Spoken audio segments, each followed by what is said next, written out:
주의 이름이 온 땅에 어찌 그리 아름다운지요. 어찌 그리 아름다운지요. 주의 손가락으로 지으신 주의 하늘과 주가 베풀어 두신 달과 별 내가 보니 사람이 무엇이 관대 주께서 저를 생각하시며 인자가 무엇이 관대 저를 권고하시나이까. 여호와 우리 주여 주의 이름이 온 땅에 어찌 그리 아름다운지요. 어찌 그리 아름다운지요.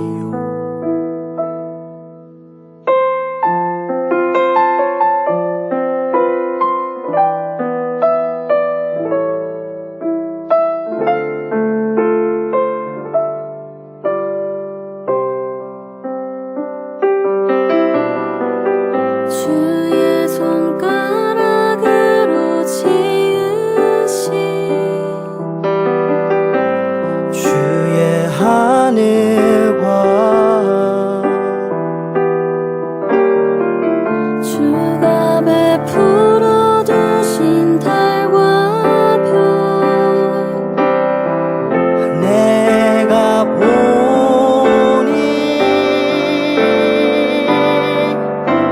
사람이 무엇이 관대 주께서 저를 생각하시며 인자가 무엇이 관대 저를 권고하시나이까. 여호와 우리 주여 주의 이름이 온 땅에 어찌 그리 아름다운지요. 어찌 그리 아름다운지요.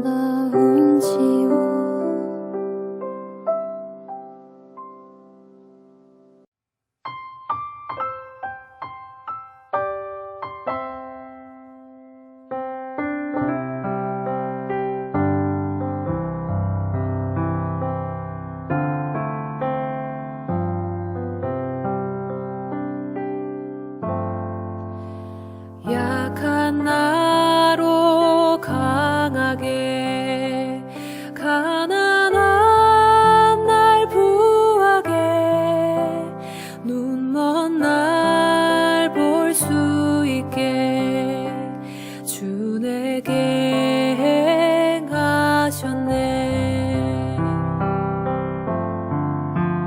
약한 나로 강하게 가난한 날 부하게 눈먼 날 볼 수 있게 주 내게 행하셨네. 호산나 호산나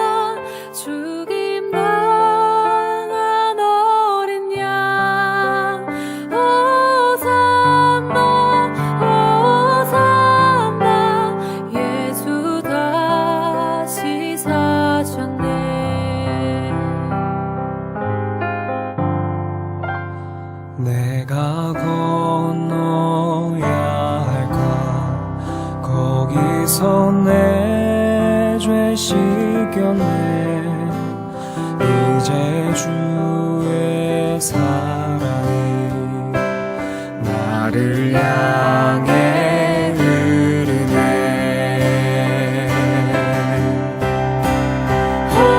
호산나 호산나 죽임 당한 어린 양. 호산나 호산나 예수 다시 사셨네. 호산나 호산나 죽임 당한 어린 양. 호산나 호산나 예수 다시 사셨네.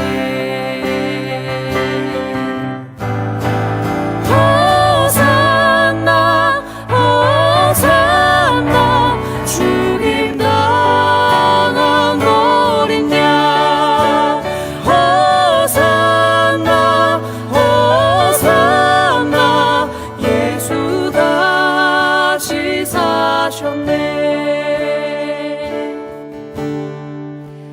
깊은 강에서 주가 나를 일으키셨도다. 구원의 노래 부르리. 예수 자유 주셨네. 구원의 노래 부르리. 예수 생명 주셨네.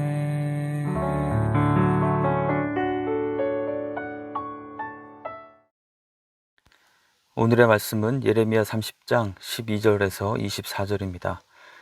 여호와께서 이와 같이 말씀하시니라.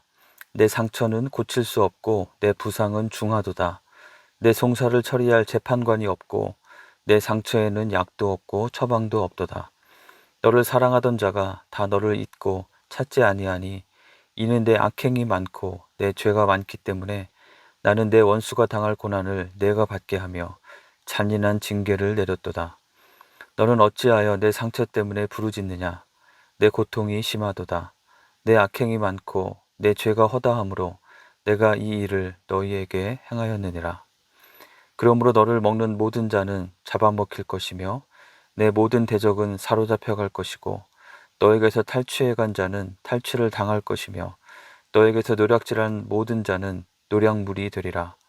여호와의 말씀이니라. 그들이 쫓겨난 자라 하매 시온을 찾는 자가 없은즉 내가 너희의 상처로부터 새살이 돋아나게 하여 너를 고쳐주리라. 여호와께서 말씀하시니라. 보라, 내가 야곱 장막의 포로들을 돌아오게 할 것이고 그 거처들에 사랑을 베풀 것이라. 성읍은 그 폐허가 된 언덕 위에 건축될 것이요 그 보루는 규정에 따라 사람이 살게 되리라. 그들에게서 감사하는 소리가 나오고 즐거워하는 자들의 소리가 나오리라. 내가 그들을 번성하게 하리니 그들의 수가 줄어들지 아니하겠고 내가 그들을 존귀하게 하리니 그들은 비천하여지지 아니하리라. 그의 자손은 예전과 같겠고 그 회중은 내 앞에서 굳게 설 것이며 그를 압박하는 모든 사람은 내가 다 벌하리라. 그 영도자는 그들 중에서 나올 것이요 그 통치자도 그들 중에서 나오리라. 내가 그를 가까이 오게 하리니 그가 내게 가까이 오리라. 참으로 담대한 마음으로 내게 가까이 올 자가 누구냐. 여호와의 말씀이니라. 너희는 내 백성이 되겠고 나는 너희들의 하나님이 되리라. 보라, 여호와의 노여움이 일어나 폭풍과 회오리 바람처럼 악인의 머리 위에서 회오리 칠 것이라. 여호와의 진노는 그의 마음에 뜻한 바를 행하여 이루기까지는 돌이키지 아니하나니 너희가 끝날에 그것을 깨달으리라. 아멘. 오늘도 6.19 온전함 기도회에 함께 하시는 한 분 한 분을 주님의 이름으로 축복합니다. 북이스라엘은 이미 패망했고 남유다마저도 바벨론의 침공을 받고 왕과 고관들이 포로로 잡혀간 상황에서 예레미야를 통해서 주신 하나님의 말씀들을 묵상하고 있습니다. 하나님께서는 여러 번에 걸쳐서 말씀을 주셨는데요. 그 모든 하나님의 메시지들을 관통하는 그 하나님의 백성 이스라엘 민족을 향하신, 그리고 또한 지금 오늘을 살아가는 하나님의 자녀된 우리들을 향하신 하나님의 궁극적인 뜻과 의도와 그 마음을 잘 나타내는 구절이 아마 저희가 며칠 전에 본 예레미야 29장 11절이 아닐까 생각합니다. 여호와의 말씀이니라. 너희를 향한 나의 생각을 내가 아나니 평안이요 재앙이 아니니라. 너희에게 미래와 희망을 주는 것이니라. 하나님께서 궁극적으로 우리에게 주시길 원하시고 우리가 누리기를 원하시는 것은 평안, 곧 하나님께서 주시는 그 완전함과 온전함 가운데 누리는 샬롬인 것입니다. 특별히 이어지는 예레미야 30에서 33장에서는 하나님께서 회복시키시고 또 궁극적으로 누리게 하실 그 평안, 그 샬롬이 무엇인지, 그것이 어떤 모습인지에 대한 말씀들이 기록되어 있습니다. 오늘 함께 읽은 본문의 말씀도 바로 그러한 맥락에서 하나님의 평안, 그 샬롬에 대한 말씀임을 염두에 두고 묵상하면 도움이 될 것입니다. 그런데 그 샬롬과 회복에 대해서 말씀하시는데 앞선 29장 11절에서 하나님께서 이스라엘 백성들의 범죄함과 패역함에 대해서 결코 그냥 무죄한 자로 넘어가시지는 않겠다고 하신 것처럼 오늘 본문 12절에서 15절은 이들이 범한 악행과 죄 때문에 그들이 겪고 있는 징벌에 대해서 말씀하고 있습니다.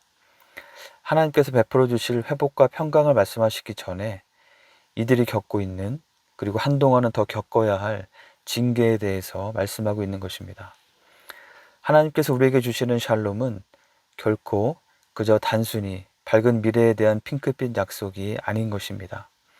하나님께서 주시는 샬롬, 진정한 회복, 그 평안과 영생의 삶을 누리려면 먼저 죄의 문제가 다루어져야 하는 것입니다. 요즘에 교회 본당 화장실과 부엌 리모델링 공사를 하고 있는데요. 작업하는 모습을 옆에서 지켜보니 오래된 벽면 아래에 습기에 오랫동안 노출되어서 썩어 있는 부분들이 있었습니다. 리모델링 공사를 하면서 그 위에 그냥 새로운 페인트를 칠하면 어떻게 될까요? 아마 잠시는 괜찮아 보일 수 있을지도 모르겠지만 금세 다시 문제가 생길 수밖에 없을 것입니다. 경험이 많고 노련한 작업자는 정말 제대로 리모델링을 하기 원한다면 절대로 그 부분을 그대로 두고 페인트를 덧칠하는 일을 하지는 않을 것입니다. 그 썩은 부분을 잘라내고 새로운 재료로 벽을 수리한 후에 페인트를 칠하는 것이죠. 그것이 귀찮고 수고스럽고 시간이 많이 걸리는 작업이라고 해도 당연히 그렇게 일을 합니다. 우리를 회복시키시고 하나님께서 주시는 진정한 평안의 샬롬을 누리도록 하기 원하시는 하나님께서도 같은 이유로 우리의 죄를 다루는 것을 결코 그냥 대강 뛰어넘지 않으십니다. 게다가 죄와 공존하실 수 없는 거룩하신 하나님은 그렇게 하시는 것이 불가능하시죠. 그래서 하나님은 우리에게 죄로부터 돌이키고 떠나는 진정한 회개를 요구하십니다. 그리고 하나님의 자녀임에도 불구하고 여전히 죄 가운데 머물러 있을 때 우리를 징계하십니다. 사랑의 매를 드시는 것이죠. 우리 모두는 하나님께서 주시는 그 평강의 샬롬을 갈망하고 사모합니다. 그렇다면 우리가 늘 첫 번째로 기억하고 해야 될 일은 우리의 모습을 정기적으로 하나님 앞에 나아가서 겸손하게 자신을 돌아보고 하나님의 뜻에서 벗어난 모습이 있지는 않은지 살피고 돌이키는 것이 필요합니다. 하나님의 뜻에 얼마나 귀를 기울이고 살고 있는지, 혹시 나의 생각과 판단을 앞세우기에 성급한 모습은 아닌지, 하나님께서 싫어하시는 모습이 하지 말라고 하신 그것을 내가 나도 모르게 오히려 행하고 있는 것은 아닌지, 하나님께서 내가 순종하고 실천하기 원하시는 것을 깨닫게 해주셨는데도 그것을 거부하고 미루고 있지는 않은지, 마치 우리가 어제 목욕을 했어도 오늘 아침에 다시 세수를 하듯이 하루하루를 지내는 동안 우리의 마음이, 우리의 생각과 우리의 말과 행동이 하나님께서 나를 통해서 내가 있는 그곳에, 내가 만나는 그 사람들 가운데 이루어 가시고 만들어 가기를 원하시는 그 모습과 멀리 동떨어진 엉뚱한 방향으로 흘러가고 있는 것은 아닌지 돌아보고 살피는 것이 반드시 필요하리라 믿습니다.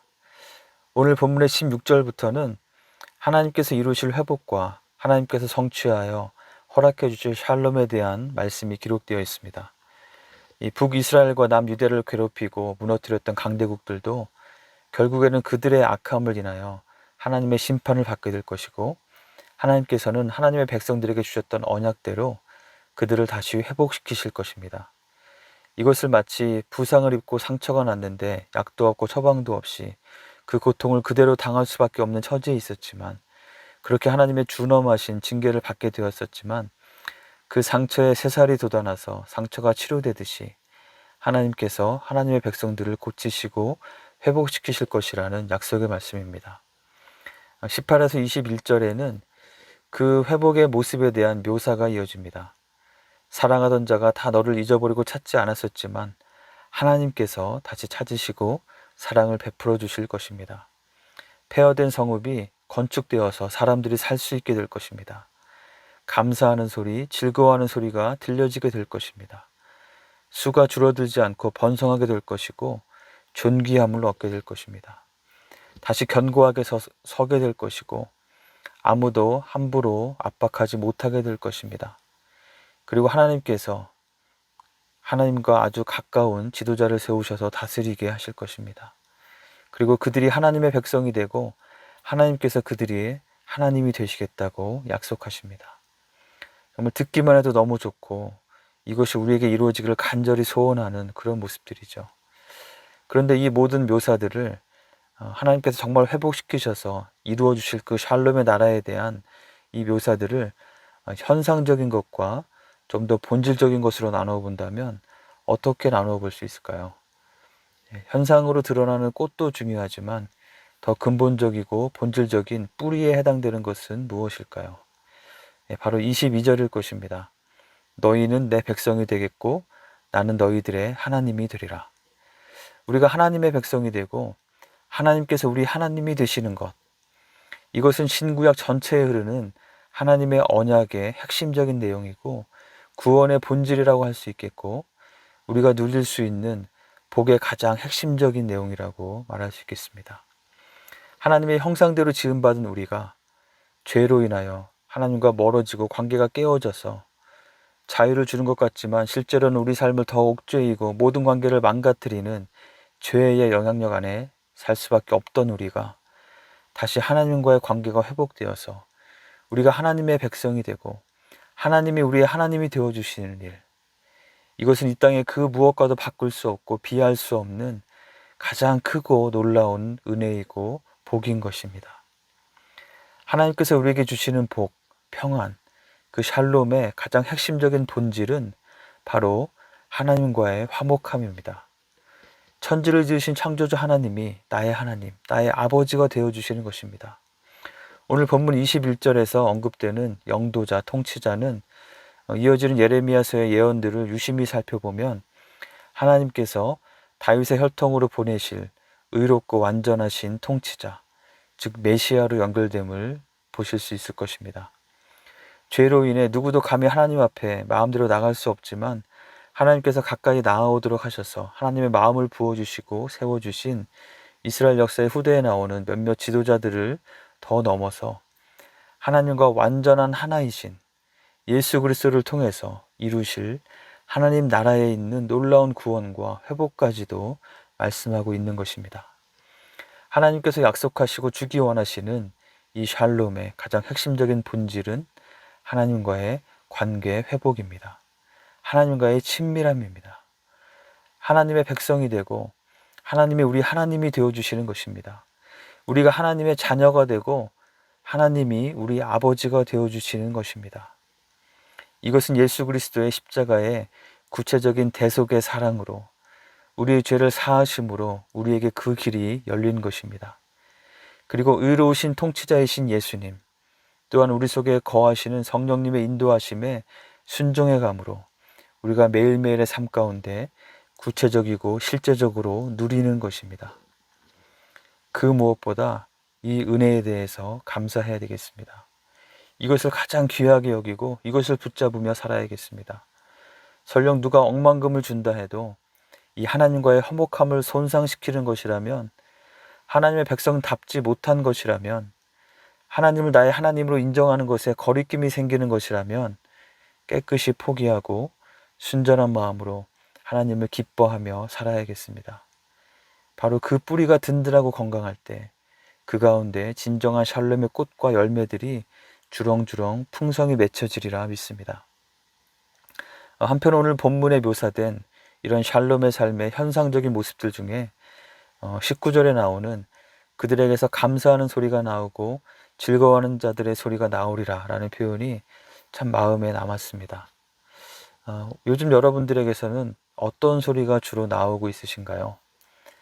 우리의 눈의 안경에 불평의 렌즈가 끼워져 있었다면 감사의 렌즈로 바꾸고 그 렌즈를 잘 닦아서 우리에게서 감사의 소리가, 그 감사의 고백들이 풍성하게 들려지면 좋겠습니다. 즐거워하여 함께 웃고 하나님의 은혜를 찬양하는 그 노래 소리가 우리의 콧노래로, 우리의 흥얼거림으로 우리의 삶 속에 가득 채워지면 너무나 아름답고 복될 것입니다. 죄의 문제에 민감하게 깨어서 하나님과의 친밀하고 화목한 관계를 유지하도록 우리의 마음의 중심을 잘 살피고 돌아보며 뿌리를 견고히 할 뿐 아니라 감사의 소리와 기쁨과 찬양의 소리가 흘러나오는 아름다운 꽃을 피우고 열매를 맺는 오늘 하루와 매일매일의 삶이 되시기를 주님의 이름으로 축원합니다. 함께 기도하겠습니다. 먼저 주신 말씀을 기억하며 기도합시다. 하나님께서 주시는 진정한 평강, 샬롬을 사모하며 기도합시다. 그것을 위해서 혹시 내 안에 하나님께서 기뻐하지 않으시는 모습이 있지 않은지 나의 삶을, 나의 마음의 움직임들을, 여러 관계들을, 사역들을 돌아봅시다. 그리고 하나님께서 하나님 백성으로 삼으시고 하나님 자녀로 삼아주심에 감사하며 그의 합당한 모습으로 순종할 수 있도록 기도합시다. 오늘도 나의 삶에 불평과 원망보다는 감사의 소리로, 탄식과 절망보다는 하나님의 은혜를 기억함을 통해 샘솟듯 부어주시는 그 어떤 것도 흔들 수 없는 기쁨과 찬양의 소리로 채워지도록 하나님의 인도하심과 은혜를 구하며 함께 기도하겠습니다.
두 번째로 코로나19 사태를 위해서 기도합시다.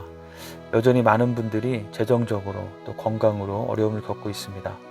하나님께서 긍휼을 베풀어 주셔서 이 어려움이 속히 진정되고 우리 생활이, 우리 삶이, 이 사회가 안정화될 수 있도록 기도합시다.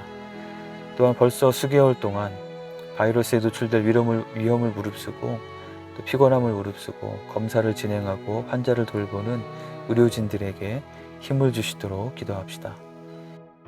그리고 우리 교우들 모두 위생수칙을 잘 지키면서 건강한 가운데 거하도록 지켜주시길 기도하겠습니다.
마지막으로 우리 교회 공동체를 위해서 기도합시다.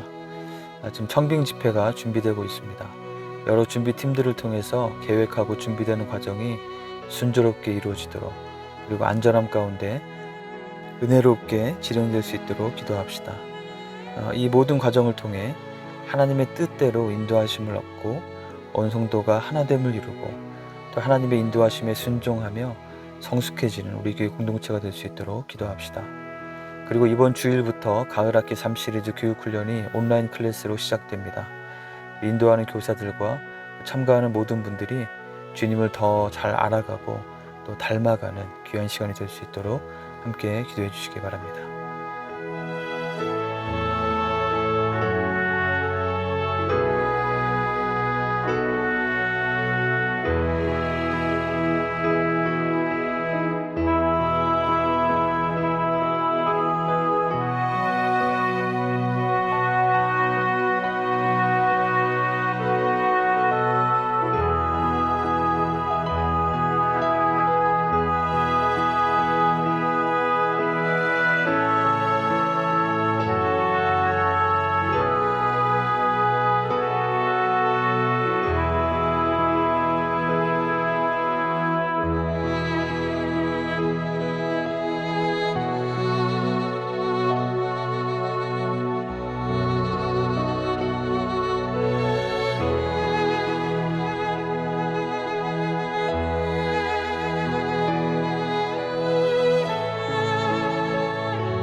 하늘에 계신 우리 아버지여, 이름이 거룩히 여김을 받으시오며 나라가 임하시오며 뜻이 하늘에서 이루어진 것 같이 땅에서도 이루어지이다.